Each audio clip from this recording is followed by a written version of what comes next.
Hello everyone. Welcome to this episode of the M5Stack tutorial video. Today, we'll show you how to quickly develop with the Chain Joystick using UiFlow2. The Chain Joystick is a high-precision Hall effect, electromagnetic joystick, supporting 3-axis control and RGB status indication, suitable for human-machine interaction and robotic control. First, access the UiFlow2 official website through your browser. In the function extension area, click on Chain. Drag the joystick onto bus 1 and click Confirm to load the module.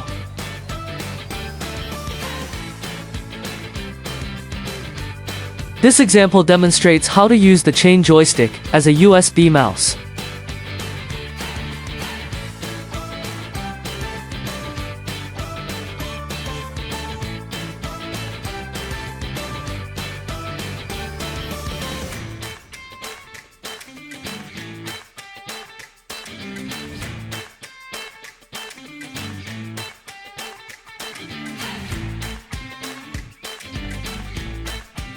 Please connect the Chain Dual Key and Chain Joystick as shown in the example.